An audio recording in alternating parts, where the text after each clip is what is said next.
We go, honey? We're going to Lulu hypermarket. Okay. Buying stuff for the children, school. Okay. So this is Salmiya place. So we're going to Lulu hypermarket. Yeah. So we are here now in Lulu hypermarket with my husband. We are buying some stuff in the home.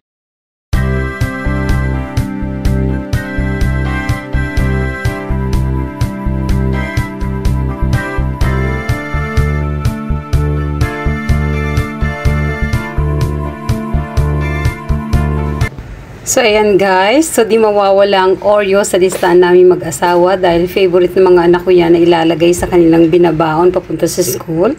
So nandito na naman kami sa mga chips yan, favorite din ng mga anak ko yan. So kailangan talaga mayroon yan silang binabaong chips.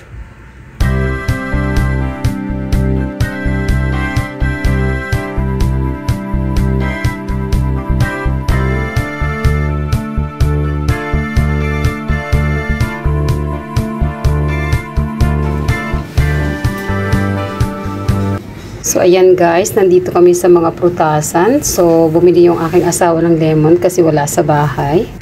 So bumili na rin kami ng soft drink kasi paubos na rin yung soft drink sa bahay. Yan.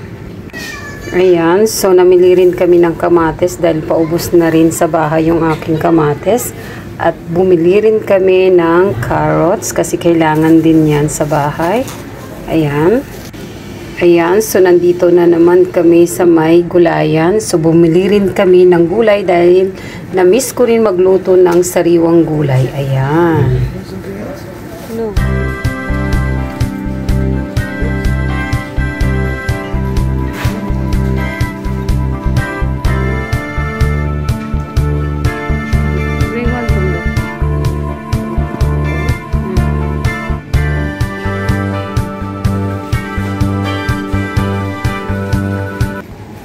So, bumili rin kami ng kakainin for dinner. So, at least pagdating namin sa bahay, kakain na lang. So, hindi na kailangan magluto. Ayan. Ayan guys, dumaan din ako sa Pinoy product para bumili ng mga iba't ibang gagamitin sa pagluluto. Pang Pinoy food. Ayan, na-miss ko rin to eh.